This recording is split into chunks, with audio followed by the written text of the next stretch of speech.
Eu sou o Perdiga aqui do canal Química Completa e vou resolver com você hoje a prova do SSA 2, aplicação 2018 mais vestibular 2019. E aí, veja só, vou comentar sobre a prova, né? Ver como é que foram as questões, resolver a prova todinha e te dar algumas orientações gerais para o SSA 2 UPE, a aplicação 2019, ou seja, esse ano, sendo que é o vestibular 2020, porque ele dá acesso ao vestibular, né, à universidade em 2020. Tudo bem? É sempre assim, né? Você faz agora, né, em 2019, né, a prova, mas é o vestibular 2020, porque dá acesso à universidade em 2020. Tudo bem? E aí, só relembrando que aqui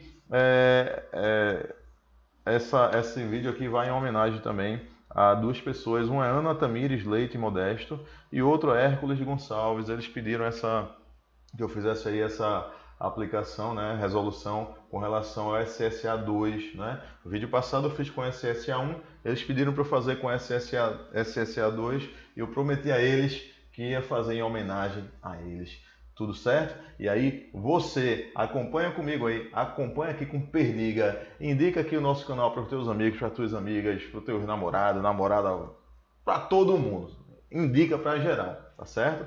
Que aí a gente vai fazendo esse movimento crescer, levando o ensino de qualidade aos quatro cantos do mundo, tá certo? E fica até o final, que no final eu vou te dar algumas dicas para a prova, né, que você vai fazer agora 2020. Tudo bem?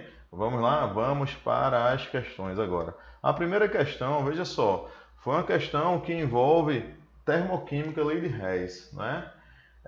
Como é que você sabe que é uma questão que envolve lei de Hess? Veja só, não precisa nem ler a questão, né? Mas ó, quando ele te dá aqui, ó, semi-reações, ele te deu três semi-reações que eu vou chamar de 1, 2, 3. Com os respectivos delta H, você tem logo que saber que é uma questão de lei de Hess, né? E aí você precisa encontrar a equação global. Vamos lá, ele diz assim, ó. Como alternativa para fazer à tarde sua máquina do tempo em formato de cabine da polícia voltar ao presente, uma vez que a energia estava baixa, o doutor pensou em utilizar a combustão do tungstênio metálico em grande quantidade no local onde estava preso. Então lá, grifa aí, ó. E essa informação é importante, foi a combustão do tungstênio metálico. Tudo bem? Que vai fornecer energia para a nave voltar. Ele não encontrou informações sobre o calor de combustão do metal, apenas os dados a seguir. Então, veja, ele dá três semi-reações e aí você vai precisar encontrar, não é, a equação global, que é o quê? Está aqui, ó, combustão do tungstênio metálico. Tá certo? Aí ele te dá, ó, essas três equações e diz assim, ó, a massa molar do tungstênio é 184, você já sabe que vai ter que fazer algum cálculozinho. Sabendo que a Tardes, para voltar aos dias atuais, precisa de quanto? 9,2 vezes 10 a 6 kJ. Ele pergunta a massa. Qual é a massa aproximada do metal? Veja só. Então é uma questão que ela trabalha a lei de Hess e a outra coisa a estequiometria da termoquímica. Questão, né? Temas tradicionais aí em questões de termoquímica. Como é que a gente faz, meus queridos? Primeira coisa que a gente tem que fazer aqui, ó, é encontrar a equação global, que ele não te deu, mas ele deu de forma escrita, combustão do tungstênio. Então, vê, combustão do tungstênio, o que é que você vai fazer? Você vai pegar o tungstênio, né, que é o Wzinho. Combustão é reação com o quê? Com oxigênio, que vai formar o quê? Algum óxido de tungstênio. Veja só, quem é o óxido de tungstênio? Procura nas equações aqui, ó, a dica que eu dou. Você procurar nas equações se você não sabe quem é o óxido. Vai ser esse aqui, ó, WO3, percebe? Então vai formar aqui, ó, o WO3. Tudo bem? O que é que você faz agora? Balanceamento dessa equação química. Veja só, para você balancear essa equação química, você faz assim, ó. Como aqui tem 3 oxigênios e aqui tem 2, você vai fazer o quê? Aqui você bota 3 e aqui você bota 2. Que aí você iguala a quantidade de oxigênio. Não, ó. 3 vezes 2, 6. 2 vezes 3, 6. Com isso eu vou partir aqui, ó, de 2 unidades do tungstênio. Então essa é a equação global. O que a gente vai fazer? De posse dessas três semi-reações aqui, você tem que organizar elas para chegar na equação global. E aí, chegando na equação global, você vai ter uma relação entre a massa de tungstênio, certo? E a energia liberada para essa quantidade de tungstênio. Aí só é agora você, de posse dessa energia que ele pede na questão, né? Se você já tem a proporção massa-energia, com essa outra energia você encontra a massa que ele quer. Tudo bem? Então vamos primeiro agora saber qual é o ΔH dessa reação? Que essa reação aqui, ó, a gente diz que é a reação global, não é não? Como é que você tem que fazer? Você tem que somar essas três equações, né? Aqui a gente vai ter que fazer algumas alteraçõezinhas para que ao somada tem que dar na equação o quê? Global. Então como é que a gente faz isso? Vamos lá. A gente vai iniciar aqui, a dica é a gente iniciar, por exemplo, com tungstênio, né? Eu tenho dois tungstênios na equação global, certo? Esse tungstênio está do lado do reagente. Você vai procurar aqui, ó, nessas três equações, quem tem tungstênio. Quem tem tungstênios? Apenas a terceira, não é? Aqui, ó, a terceira tem tungstênio e está do lado do reagente. Sendo que ela só tem o quê? Um tungstênio. Você precisa de quanto? De 2. O que é que você faz? Você vai dobrar ela. Então você vai fazer assim, ó, 2 vezes, certo? A equação o quê? 2 vezes a equação 3, beleza? Fazendo 2 vezes a equação 3, você vai trabalhar com o quê? 2 unidades do carbono, mais o quê? 2 unidades do tungstênio, formando o quê? 2 unidades do WC, certo? Fazendo isso, meus queridos, você vai ter também, ó, o dobro desse ΔH. Então, o novo ΔH, que eu vou chamar ΔH', o ΔH3, né, linha, vai ser igual ao quê? 2 vezes menos 38. Quando você faz 2 vezes menos 38, vai dar um total de quê? Vai dar um total de, deixa-me ver, menos 76. Qual unidade? Quilojoules por mol. Não vou colocar aqui não para não ficar muito cheio. Fazendo isso, você já resolveu o quê? O tungstênio, tá certo? Agora, vamos lá, vamos para outra substância. Oxigênio não é bom você fazer agora não, é bom você fazer por último, tá? Por quê? Porque o oxigênio entra em várias equaçõezinhas aqui. Vamos para o óxido de tungstênio, que é o WO3. Quem é que tem WO3? Boa! Equação 2, né não? Equação 2 tem WO3 aqui, ó, do lado dos produtos. E você quer do lado dos produtos. Mas você quer 2, não é? É, né? Então você vai ter que dobrar a equação 2. Tu vai botar, ó, 2 vezes a equação 2, beleza? Então vai dar o quê? 2 o quê? WC, reagindo com o quê? Bebê, 2 vezes 5,5, o 2 corta com 2 vai dar 5, né? Então, mais 5 O2, certo? Formando o quê? Formando 2 WO3, certo? Mais o quê? Mais 2 CO2, certo? Fazendo isso, dobrando, você vai ter aqui, ó, um ΔH, o quê? ΔH2', que vai ser igual ao quê? Vai ser igual a 2 que multiplica menos 1.196. Isso vai dar quanto? Eu já fiz aqui, eu vou anotar aqui. Vai dar menos 2.392. Então vai dar, ó, menos 2.392. Tá certo? Então veja só, até aí tudo certo, né? Até aí você já resolveu o quê? O W e o WO3, não é não? Falta resolver o quê? Falta resolver o oxigênio. Vamos fazer uma parcial? A parcial é assim, ó, você vai cancelar quem há em comum. 2WC vai cortar com 2WC, não é não? Bom, por enquanto só, né? Percebe que quando você somar, tá aparecendo aqui o quê? Na equação CO2, né? Tá aparecendo o carbono que não tem na equação global. Então você vai ter que arrumar uma maneira de cancelar esse gás carbônico e cancelar esse carbono aqui, ó. Por quê? Porque na equação global não tem carbono nem gás carbônico. Por isso que você vai ter que usar a equação 1, certo? Essa equação 1, o que é que ela traz? Carbono mais O2 formou CO2. Veja só, se eu quero cancelar o CO2, eu tenho que fazer o quê? Eu tenho que ter CO2 do lado do reagente, não é não? E aqui o CO2 está do lado dos produtos. Consequência disso, eu vou ter que inverter a equação 1. Mas eu quero cancelar com 2 CO2, eu vou inverter ela e dobrar, tá certo? Então vamos lá, aqui eu vou pegar o quê? 2 vezes o inverso da equação 1, certo? Então veja só, 2 vezes o inverso da equação 1 vai dar o quê? Vai dar 2CO2, eu vou inverter a equação 1 e dobrar, tá certo?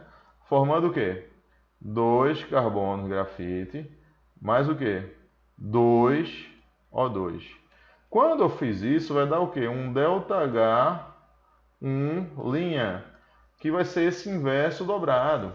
Ou seja, vai ser mais 394 vezes 2.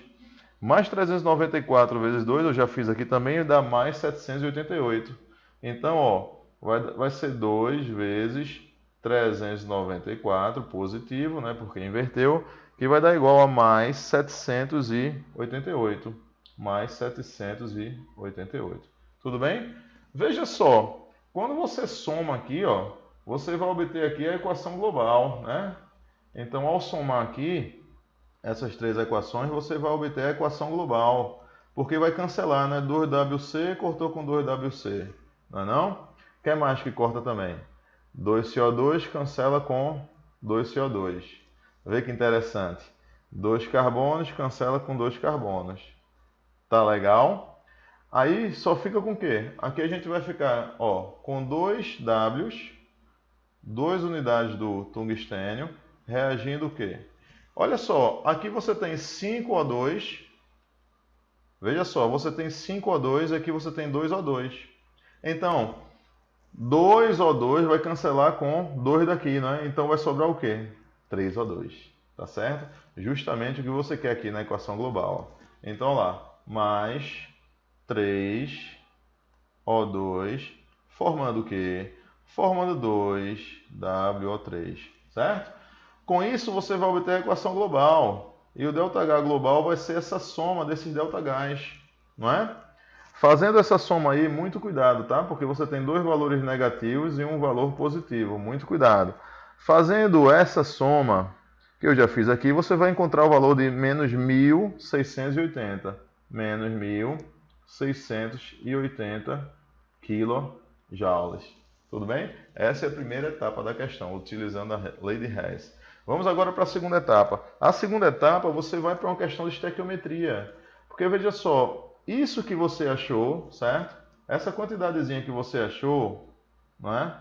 Foi para quê? Essa quantidade aqui, ó, ela é exatamente para o quê? Para 2W quando queimados. E aí você já estabelece uma relação o quê? Massa-energia. Como assim a relação massa-energia? Eu vou fazer aqui de vermelho. Ó. Olha só, qual é a massa molar do tungstênio? Não é 184? Não são 2 tungstênios? Tu vai fazer o quê? 2 vezes 184, quando queimados, gramas, né? Aqui em gramas. Quando queimados, a liberação de quanto? Liberação de 1.680. Tá claro? Isso é uma relação válida. Em unidade de quê? De quilojoules. Beleza? Agora você responde a questão. Como assim? Para liberar o quê? O que ele pede? 9,2 vezes 10 a sexta quilojoules. Quanto, né, do metal você vai usar? Ou seja, é uma questão que trabalha o quê? Lei de Hess e a estequiometria, eu chamo de estequiometria da termoquímica, tá certo? Então, meus queridos, meio pelos extremos, tu vai ficar assim, ó, esse x vai ser igual a 2, que multiplica 184, que multiplica 9,2 vezes 10 a sexta, quilojoules, né? Aqui nesse caso, quilojoules, aqui gramas, vê só. Quilojoule vai cortar com quilojoule e vai sobrar em gramas. Então aqui, ó, a tua resposta vai dar em gramas, tá certo? Dividido por quanto? Dividido por 1.680. A resposta final vai dar em gramas, tá certo? Quando você faz isso, você vai encontrar o seguinte, ó, x vai ser igual, eu já fiz aqui, deixa-me ver, vai ser um total de, deixa eu pegar aqui, 2,01, né? Essa continha aqui vai dar bem próximo de 2, ó. Essa continha aqui, ó, vai dar bem próximo de 2. Ela vai dar 2,01 vezes 10 a sexta gramas. Tá certo? Ou seja, isso significa o quê? 2 toneladas. Tá claro? Então, resposta da questão aqui, ó. Resposta da questão letra B.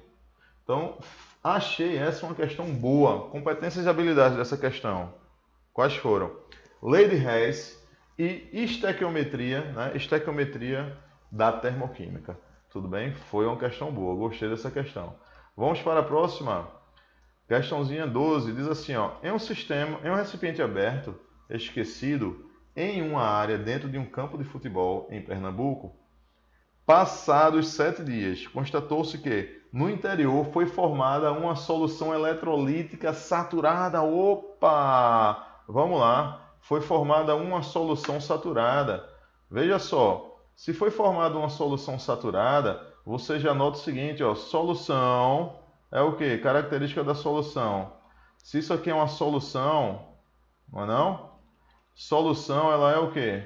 Ela é homogênea, não é não? Solução, então ela vai ser homogênea, não é isso? Uma solução saturada, ou seja, está com o limite máximo aí de soluto dissolvido, né? Então a solução saturada, e se ela é solução, ela é o que? Homogênea. Se ela é homogênea, ela é monofásica. Tudo bem? Veja só. Agora ele diz que ela é eletrolítica. Se ela é eletrolítica, significa que ela faz o quê? Que ela conduz.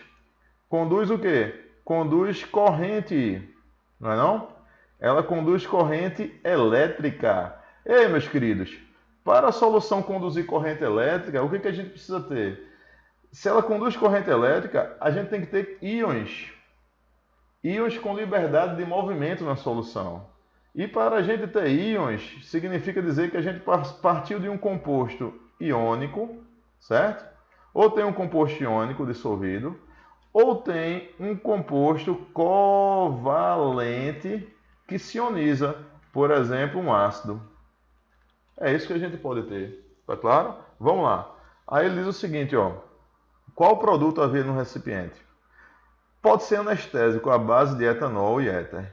Meus queridos, etanol e éter, veja só, o etanol e o éter são compostos covalentes, os dois, certo? Eles são compostos covalentes e são compostos moleculares, ou seja, provavelmente essa solução não conduz corrente elétrica, então tá falso. Próximo, gasolina também não. Gasolina, tudo bem, é uma solução? É. Homogênea? É, mas conduz corrente elétrica? Não. Porque ela é o quê? Ela é molecular. Ela não tem íons em solução. Falso. Repositor energético para atletas é possível e foi resposta correta da questão, letra C. Repositor energético para atletas. Tudo bem? Então, pessoal, resposta da questão, letra C. A letra D, óleo mineral perfumado vai ser covalente, não conduz corrente elétrica. Tinta, cal em água para pintura. O cal ele é pouco solúvel. Como ele é pouco solúvel, ele ia ficar aqui, ó, né? E não seria uma solução, né? Seria, nesse caso, um sistema heterogêneo formado por uma solução. Então, resposta da questão, letra C. Tá certo? Próxima questão, questão 13. Diz assim, vê. Questãozinha agora de cinética química, né? Fala assim, ó. Conforme registra a postagem a seguir, alguém esqueceu numa sala de estudos alguns pedaços de carne. Então diz assim, ó, para a pessoa que esqueceu sua carne na sala de estudos em grupo de uma universidade, avisamos que ela está sendo deixada na portaria do prédio. Eita! Então, vê só, ela foi posta numa geladeira, então amanhã ela não estará podre, eu acho. Vê que interessante. Então, vamos lá. Quem encontrou as peças deixou em uma geladeira e às 22 horas entregou na portaria do prédio. Sobre o fato ocorrido, analise as afirmações a seguir. Item 1. Colocar as peças na geladeira retarda o apodrecimento. Verdade, né? Porque diminui a temperatura, diminui a velocidade das reações. Retarda o apodrecimento da carne em virtude da diminuição das velocidades das reações químicas. Boa! Por essa razão, ao chegar à universidade no outro dia, pela manhã, a pessoa encontraria as peças ainda próprias ao consumo. Sim, né? Esse item 1 válido, né? Provavelmente, isso vai acontecer. Os pedaços menores de carne demoram mais que os maiores para estragar, em razão da superfície de contato. Opa, falso! Essa superfície de contato também é chamada de estado de divisão. Quanto mais partidinho, maior a velocidade da reação. Então, os pedaços menores de carne, se a carne tiver mais partidinha, mais rapidamente ela cozinha e também mais rapidamente ela estraga, certo? E ele disse que demora mais para estragar. Não, é mais rápido. Então, aqui, ó, falso. Porque estado de divisão é maior velocidade das reações. Terceiro, as peças só estariam próprias para o consumo caso tivessem sido congeladas. Como foram apenas resfriadas, provavelmente estariam estragadas pela manhã. Não é tão assim não, né? Claro, congelado seria melhor, né? mas ela resfriada, ela ainda consegue suportar alguma coisa. Então esse terceiro aí, né, não, a gente não pode dizer com certeza não. O problema da UP é esse, sabe? Que você tem que viajar como o elaborador da questão viaja. Você tem que entrar na cabeça dele. Vou falar sobre isso com você no final. Aí 4. Se antes de colocar no refrigerador, a pessoa que encontrou a carne tivesse adicionado sal de cozinha na superfície das peças, a chance de essas estragarem seria menor. Verdadeiro, não é? Porque, vê, se aqui tem a carne e ele colocar sal na carne, né? Se ele colocar aqui, ó, sal aqui na carne, o que vai acontecer? Osmose, né? Vai sair água aqui, ó, da carne, sai água da carne, sairia água da carne aqui, ó, para o ambiente externo, né? Fenômeno de osmose, conhecido como osmose, que isso faz a carne conservar mais, né? Esse processo utilizado, né, pelos nossos antepassados para conservar a carne, daí que vem a charque, daí que vem, por exemplo, o bacalhau, não é não? Então o item 4 é um item verdadeiro. Então veja só, para essa questão ficamos com o quê? 1 e 4, resposta correta, letra C, para essa questão. Tudo bem? Vamos para a próxima, questão 14. Uma unidade agrícola localizada no semiárido pernambucano utiliza um sistema integrado para obtenção e uso de água. O seu funcionamento ocorre em 3 etapas. Na primeira, a água obtida de poços sofre um tratamento. Em seguida, uma parte do líquido é destinada ao consumo humano. E o efluente, né, que não pode ser jogado diretamente no solo por causa do seu potencial degradante, é colocado em tanques para a criação de camarão marinho e de tilápia. Por fim, a água proveniente da criação dos animais é utilizada para a irrigação da erva sal, uma planta que é um alimento de alto teor proteico para caprinos e ovinos. Uma etapa importante desse manejo integrado envolve o uso de um equipamento de letra A, decantação salina, letra B, diálise. Meus queridos, a resposta da questão vai ser o que? Osmose, muitas vezes chamada de osmose reversa. A questão resolveu chamar de osmose inversa, tá? Resposta da questão letra E. Veja só, isso aqui, essa questãozinha, a gente comenta sobre ela quando a gente dá aula, né, de propriedades coligativas, falando sobre osmose. Isso aqui é utilizado nos dessalinizadores. Por exemplo, aqui está representando um chão, né? Um chãozinho aqui, um solo, melhor falar assim, de uma região do semiárido, onde tem pouca água, né? Mas aqui imagina que embaixo tem um lençol freático aqui, ó. Aqui embaixo, deixa eu melhorar aqui, pá, azulzinho. Aqui embaixo tem um lençol freático e o cara quer utilizar essa água. O que que ele faz? Ele pode pegar aqui, ó, fazer aqui um poço, né? Ele vai botar um cano, vai furar o solo, vai pegar um cano para coletar essa água. Sendo que essa água tem excesso de sal. Excesso de sal é uma água o quê? Chamada salobra. É chamada salobra na nossa região, não é não? Aí você não pode usar essa água, tem que fazer o tratamento dela. O tratamento dela vai ser aonde? Nos dessalinizadores. Então aqui, ó, deixa eu pegar aqui uma corzinha melhor, deixa eu pegar aqui o azulzinho, esse azulzinho. Eita, danou-se. Deixa eu pegar aqui, essa aqui. Olha lá. Aí, ó, aqui você vai usar um dessalinizador, né? O dessalinizador você vai levar a água para cá, ó. E aí você vai dessalinizar a água, utilizando aí um dessalinizador, certo? Dessalinizador. O dessalinizador ele vai trabalhar com osmose reversa. Como assim? Vamos relembrar, bora? Ó, como é que é a osmose? Você tem um recipiente e aqui você bota no recipiente uma membrana, tá? Imagina que você botou uma membrana chamada de membrana semipermeável, MSP.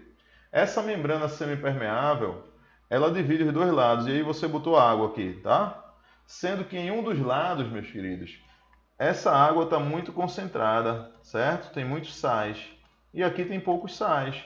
Você vai experimentar o que aí? Diga para mim, vá. O fenômeno da osmose, não é? O que é osmose? Passagem do solvente do meio menos concentrado para o meio mais concentrado, não é? A fim de equilibrar a concentração do meio, não é não? Por que esse fenômeno aqui é utilizado a osmose reversa? Porque assim, ó, é como se o cara pegasse aqui e botasse um pistão. Deixa eu botar em preto aqui. O cara coloca aqui um pistão, certo? Que ele vai ele vai se deslocar por entre essas paredes aqui, ó. E aqui o cara aplica uma pressão aqui, ó, para baixo. Quando ele aplica a pressão aqui na água salobra, ele força a osmose inversa. Ou seja, ele força a água a passar para o outro lado aqui, ó. Ele força a água a passar para o meio menos concentrado. E o sal fica retido aqui. E essa água aqui ele usa, isso é chamado de osmose reversa. Tá certo aí? Aí a questão diz que essa água, por exemplo, ela tem tanto sal que ela vai ser utilizada para camarão marinho. Ó, camarão marinho, viveiro de camarão marinho. E a água do viveiro ele ainda vai usar para quê? Para umas plantas, uma tal de planta sal. Deve ser uma planta que se alimenta de algo muito salino, né? Então aqui você vai trabalhar com osmose reversa, que nessa questão ele chamou de osmose inversa, tá? Então é uma questão de conhecimento aí, de dados, que geralmente você encontra isso lendo, né, sobre o assunto, relacionando, por exemplo, a osmose a fenômenos do cotidiano, tá certo? Vamos para a próxima, questão 15. Um teste para avaliar a eficácia de alguns fármacos é o método de fluido intestinal, simulado sem enzima, né? pH 6,8 a 36 graus Celsius. Então veja só, ele traz aqui, ó, um pH fixo, né, de 6,8 a 37 graus Celsius. Tem que ser fixo, né? É aqui, ó, para o fluido intestinal, então tem que ser um pH fixo, não é não? Isso é cara de que já diz pra gente logo, solução tampão. Solução tampão é um assunto que você vê no finalzinho de equilíbrio, né? Equilíbrio químico, equilíbrio iônico, lá no finalzinho você vê solução tampão. Não é muito comum, não é? Então essa questão foi sobre solução tampão, tá? Então como é que você faz uma solução tampão? Geralmente uma solução tampão, você vai fazer assim, ó. Você vai pegar por exemplo, se for um tampão ácido, você vai usar o quê? Você vai usar um ácido fraco. Ácido fraco mais um seu sal. Por exemplo, constitui um tampão o quê? Por exemplo, ácido acético, né? CH3COOH. E o acetato de sódio, CH3COO. Faltou outro C aqui, né? Na. Então aqui vai constituir um tampão, né? Um tampão ácido. Então essa questão ela vai falar sobre solução tampão. Esse fluido apresenta o seguinte protocolo de preparação. Misturar 250 ml em uma solução de fosfato de potássio monobásico, 0,2 mol por litro, e 1,12 ml de solução de hidróxido de sódio, né, 0,2 mol por litro. Diluir para 100 ml com água. Ajustar o pH de 6,8 mais ou menos 0,1 com hidróxido de sódio, 0,2 molar. Interessante aí que mesmo utilizando substâncias com características básicas, esse tampão ele vai ficar com pH um pouco ácido, né, de 6,8. Mas percebe que é uma questão que você só responde, né, se você estiver antenado às discussões do sistema tampão. O que é um sistema tampão? É um sistema cujo pH fica fixo aqui, ó, 6,8. Tudo certo? A única maneira de você responder essa questão, ao meu ver, é essa. Você lembrar que em uma solução tampão, o pH tem que ser constante. Ela é preparada assim, tá bom? Portanto, se tiver uma dúvida, dá uma revisadinha aí, tá? Em soluções tampão. Vamos lá, próximo, questão 16. Em estudo realizado por um grupo de pesquisa do CPRH, em Recife, a concentração de íons hidrônio, H3O+, da água coletada no rio Capibaribe, na altura da ponte da Capunga, foi de 2 vezes 10 a menos 9. Então veja só, concentração do H3O+, na ponte da Capunga, certo? Na ponte da Capunga, no rio Capibaribe, né? Capibaribe, essa concentração de H3O+, que eu vou simplificar para H+, tá? Pode ser, é igual 2 vezes 10 elevado a menos 9. O pH vai ser quanto? pH vai ser 9 menos o log de 2. Não é assim que a gente ensina? O pH é esse expoentezinho aqui, ó, positivo, menos o log desse número. E o log de 2 que ele deu, ó, 0,3, aproximadamente 0,3, né? Então, 9 menos 0,3 dá quanto? Vai dar 8,7. Amém? Vamos lá. Ele diz assim agora, já na amostra coletada em Toritama, a concentração de hidrônio foi de 4 vezes 10 a menos 7. Então, vê só, em Toritama, você vai ter a concentração de H+, igual 2 vezes 10 a menos 7. Logo, o pH vai ser o quê? 7 menos o log de 2. O log de 2, como é 0,3, vai dar 7 menos 0,3, que vai dar igual ao quê? 6,7. Meus queridos, veja só, na escala de acidez e basicidade, não é? É uma escala que vai de quanto a quanto? É uma escala que vai de quê? De 0, não é não? Ela vai de 0 a 14 e passa por quê? Passa pelo 7, não é? Percebe que para cá, abaixo de 7, né? Para a esquerda aqui, abaixo de 7, temos a acidez, não é não? Acima de 7, aqui, ó, temos a basicidade, ou alcalinidade, não é não? Então vamos lá, vamos ver o que é que ele quer. Letra A, nas duas análises, o pH encontrado está fora da margem aceitável, porque ele diz assim, ó, sabendo que o pH das águas dos rios deve variar entre 4 e 9. Se deve variar entre 4 e 9, aqui está quanto? 6,7 e 8,7 está legal, né? Porque deve variar aqui, ó, entre 4 e 9. E o que você achou está aqui, ó, 6,7 e 8,7 está entre 4 e 9, certo? Ele quer a correta, tá? Nas duas análises, o pH encontrado está fora da margem. Falso. Ele estava fora da margem. Falso. Letra B. O pH mais alcalino. Alcalino é a mesma coisa que básico. Certo? Quem é mais básico aqui? O mais básico vai ser o quê? Capunga, né? Porque é 8,7. 8,7 é mais básico. O pH mais alcalino da água está em Toritama. Falso. Toritama está mais alto. Está mais ácido, perdão. C. O pH menos alcalino da água coletada em Toritama. Menos alcalino é o quê? Mais ácido, né? Boa, um pouquinho mais ácido. Da água coletada em Toritama decorre dos resíduos ácidos despejados pela indústria têxtil forte na região. Isso. Ele é mais ácido e... Agora sim, né? Você fica sem saber se realmente é por causa das usinas, né? Você teria que ter uma reportagem, ter um conhecimento de causa. Percebe que você tem que viajar na cabeça do cara, não é não? É. E aí a letra D, a tendência mais básica da água coletada na ponte da Capunga, mais básica, é resultante da influência marinha em razão da proximidade. Não, você não tem a proximidade aí com o Oceano Atlântico na ponte da Capunga, isso aí é falso. E a letra E, nas duas análises, o pH encontrado indica que o meu é neutro, falso. Né? Então você ficou com a resposta correta, a letra C para essa questão. Vamos lá, vamos para a próxima. Essa questão diz assim, analise a figura a seguir. E ele traz aqui um esquema bem complexozinho, né? Bom, o fato é o seguinte, que você tem o quê? O NO, né? Que é o óxido aí, nitroso, NO, né? Monóxido de mononitrogênio. E tem oxigênio e tem aqui o propano, né? C3H6, ou é C3H8? É tão pequenininho, mas vamos lá. O que acontece? Ele entra no processo e ele sai na forma de N2. Veja só, o NO... ele é considerado tóxico. Ele tem grande afinidade com a hemoglobina, é considerado tóxico. Ele passa por esse processo e forma N2. N2 é um gás o quê? Inerte, certo? Então veja só, isso aqui é próprio de quê? Isso aqui é próprio de reações químicas que ocorrem nos catalisadores dos automóveis. Mas volto a dizer que isso aqui é o quê? São informações de sala de aula, isso aqui não vem fácil em qualquer livro. Sabe? Isso aqui é algo muito particular de um professor que na sua aula ele para um pouquinho para falar sobre isso. Entende como uma coisa é muito particular? Não são todos os professores que em sala de aula falam sobre isso. Entende? Então eu acho que a prova da UPE está sendo muito específica em alguns pontos, né?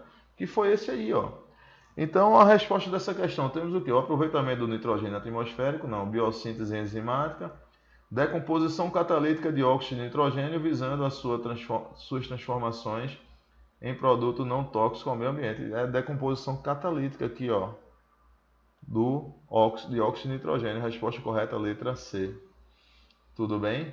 Para esta questão.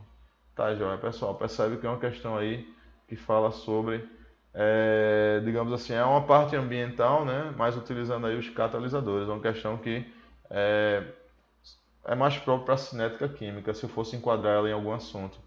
Próximo, questão 18. Veja só, essa questão 18 é uma questão que é difícil um professor também trabalhar essa questão, né, no ensino médio. Ela não é tão comum não, né?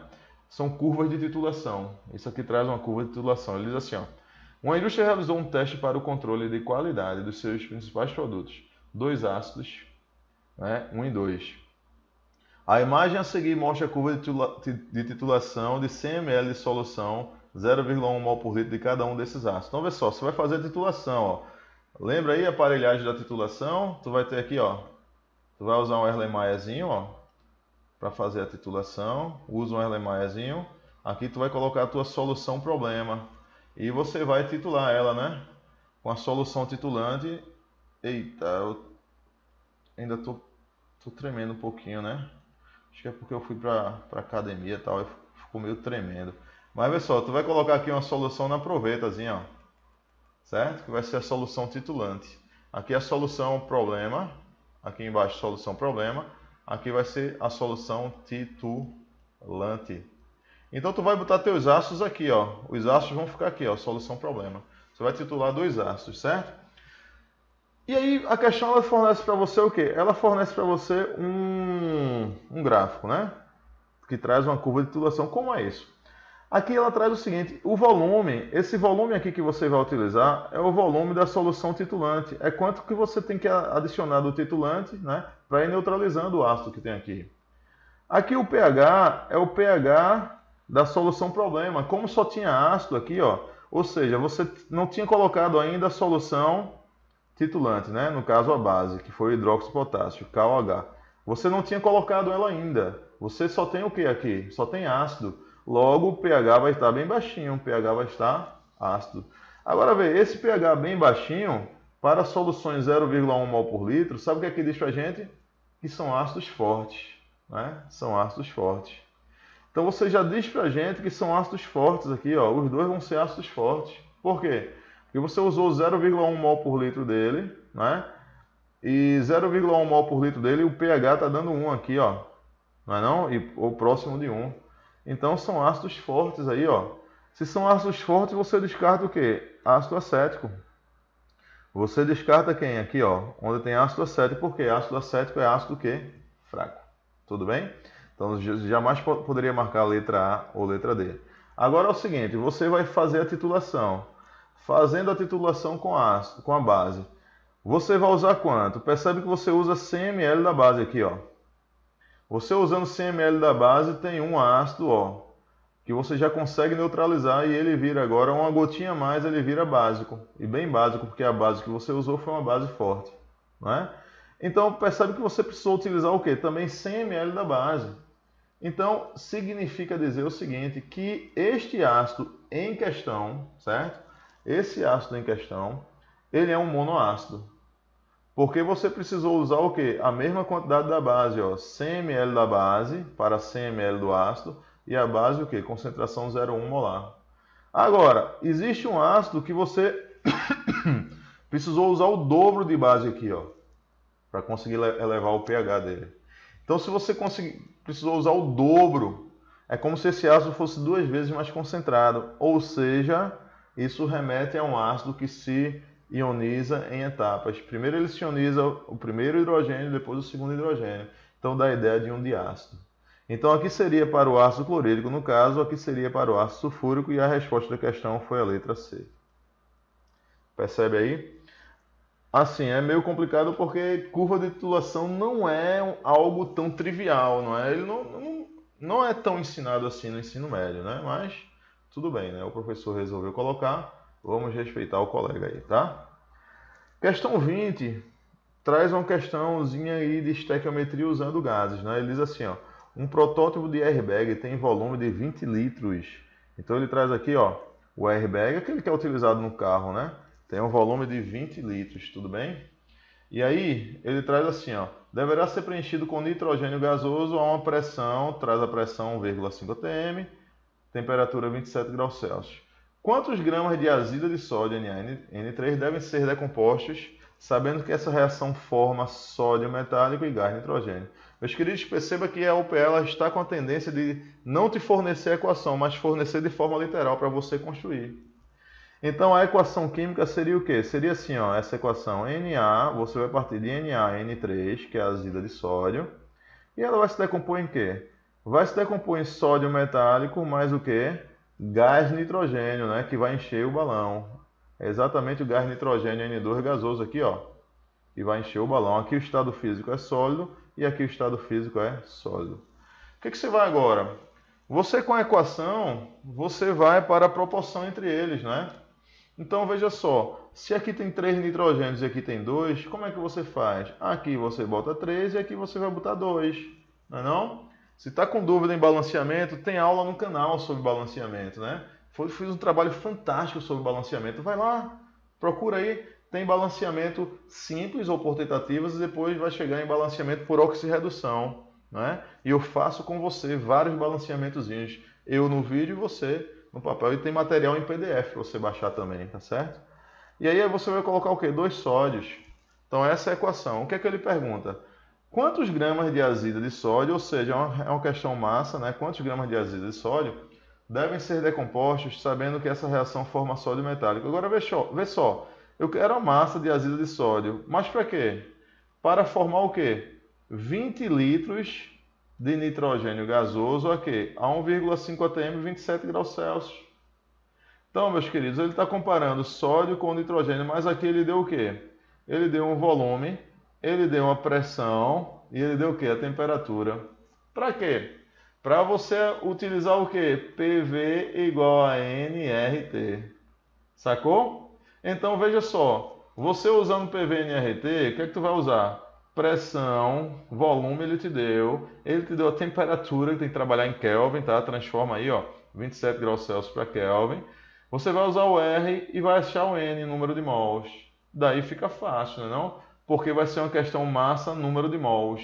Beleza aí? Então, a primeira coisa, vamos aplicar aqui, por você, nunca rezei tanto. Qual foi a pressão, bebê? A pressão foi 1,5 em ATM, não é não? O volume foi o quê? Foi 20 litros, não é não? Esse N é o que a gente vai achar. O R foi quanto? 0,082 em unidade de quê? Olha lá. ATM litro Kelvin mol, né? Tem que ser aqui, ó. Unidade de ATM litro Kelvin mol. Olha o que ele colocou no R aqui, unidade de grama. Isso tá errado, viu? Isso tá errado, viu, PE? Para você botar aqui ATM. Poxa, brincadeira, né? Então vamos lá. O número de mols aqui vai ser igual ao quê? O número de mols vai ser 1,5 vezes 20, ó, 1,5 vezes 20, dividido por 0,082. Opa, aí eu me desconcentrei. Ó, 0,082 vezes a temperatura aqui, ó. Temperatura tu vai usar o quê? 27 mais quanto? Mais 273, que dá um total de 300, não é não? Então aqui, ó, vezes 300. Então, quando você organiza, o 300 vem aqui para baixo. Tá legal, tá legal, tá legal? Meus queridos, fazendo essa continha, eu já fiz aqui para essa questão. Você vai encontrar o valor, deixe-me ver, de 1,2. Tu vai encontrar um valor aqui, ó, 1,2 mol. Tá certo?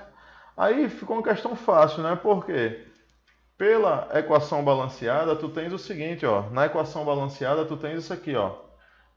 2 mols reage formando o quê? Formando aqui, ó, 3 mols. Mas essa é uma questão o quê? Massa mol, né? É uma questão, virou uma questão massa mol. Ou seja, tu não achou 1,2 mol, né? Então aqui, ó, é para 1,2 mol. Então virou uma questão massa mol, certo? Então, de mol você transforma para massa. Vamos embora. NaN3. Como é que é a história? O sódio, ele é o quê? A questão deu aqui, ó, 23, não é não? Então, sódio é 23 e o nitrogênio é quanto? O nitrogênio é 14, sendo que você tem 3 nitrogênios. Então, fazendo isso aqui vai ser o quê? 23 mais... Quanto dá 3 vezes 14? Vamos lá? Fazendo 3 vezes 14 dá 30, 3 vezes 4, 12, dá 42. Quando você soma aqui, eu já fiz aqui, deixe-me ver, 3,52, não é não? Não, bebê, não. Deixa eu ver aqui quanto foi, tarará, tarará, tarará, 65, né? Só é somar aqui também, né, Cláudio? Então 5, 65, foi mal, turma. Foi mal, foi mal. 65 gramas por mol. Então, vê só. Sendo que você tem 2 mol, né? Então aqui vai dar o quê? 2 vezes meia, 5 gramas, é proporcional a quê? É proporcional a 3 mols. Beleza? Posso embora. Ele pergunta pra gente a massa X para quê? Para 1,2 mols, que é o que você achou aqui em cima, 1,2, certo? Então tu faz aí meio pelos extremos e vai encontrar o valor de X. Eu já fiz isso aí, esse X vai dar igual a 52 gramas. Vai dar um total de 52 gramas. Tudo bem? Então a resposta da questão foi letra C. Agora, a UPE, ela é tão bagunçada, está sendo tão bagunçada nas provas, que para essa questão eles botaram o gabarito, sabe o quê? Eles botaram para essa questão o gabarito D, certo? Mas o gabarito é C, depois eles trocaram. Tudo bem? Eu vou comentar ainda sobre isso com você daqui a pouco. Deixa eu fazer com você a questão 11. Meus queridos, essa questão 11, que confusão o cara fez nessa questão, pelo amor de Deus. Ele diz assim, veja só. O soro caseiro usado para combater a desidratação de pessoas contém vômito e diarreia. Deve ser preparado utilizando-se aproximadamente 18 gramas de sal de cozinha e 55 gramas de açúcar, né?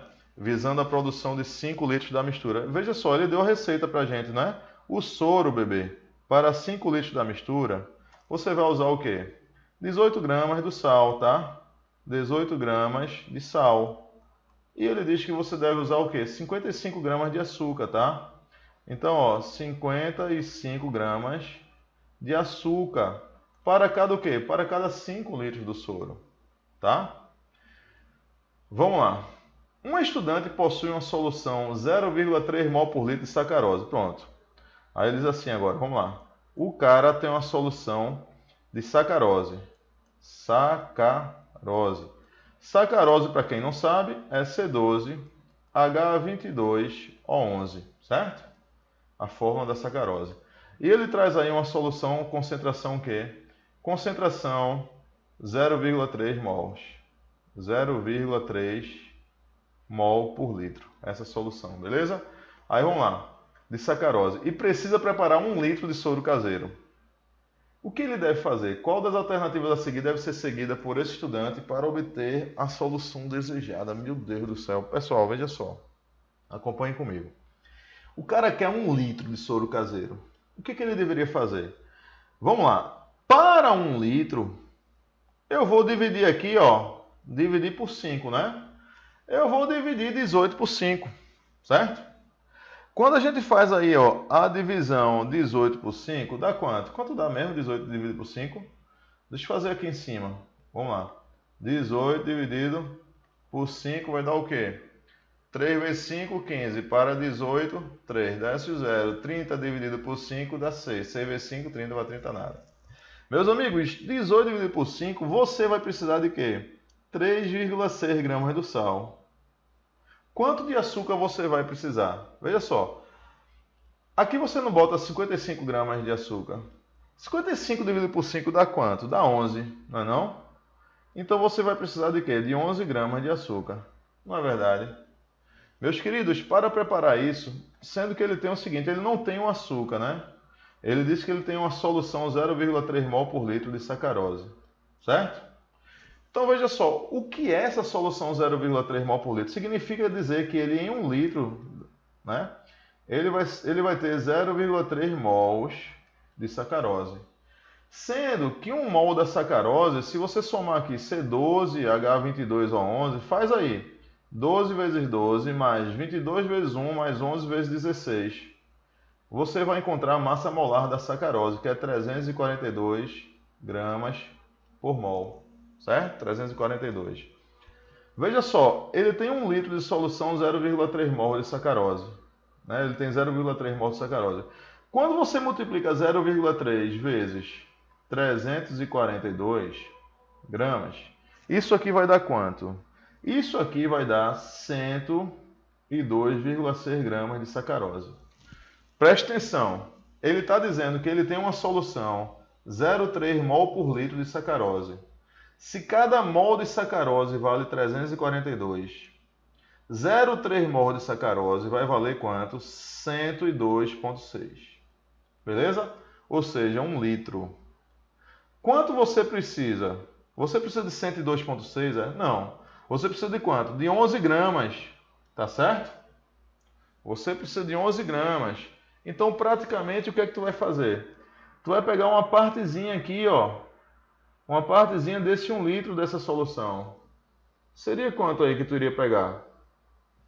Para 11 gramas aqui, tu iria pegar o quê? Cerca de 100 ml, né? Por exemplo, se tu pegar 100 ml, ó. Se você pegar 100 ml, né, você está dividindo por 10. Tu vai encontrar o que aqui? Tu vai encontrar 10,2 gramas, né? Tu vai encontrar 10,2 gramas, que é muito próximo do que tu queres, ó. Não é? Então, como é que você deveria fazer? Você deveria pegar, para fazer essa solução, tu pegaria um tubo, um balão de 1 litro de capacidade, botaria cerca de 100 ml, próximo de 100 ml da solução de sacarose, certo? Dessa que você tem, 100 ml. Porque você colocando 100 ml daria o quê? 10,2 gramas para você, né? De sacarose, que é bem pertinho de 11, tudo bem? Depois você adicionaria o quê? 3,6 gramas do sal de cozinha aqui. E depois você completaria com água até 1 litro, tá feito.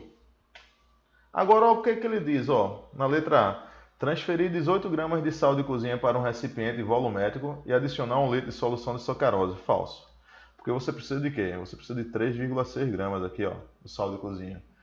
B. Transferir 200 ml da solução de sacarose para um recipiente volumétrico. Adicionar 18 gramas do sal. Falso. Nada de 18 gramas do sal, tá falso. Letra C. Transferir 100 ml da solução de sacarose para um recipiente volumétrico. Certo.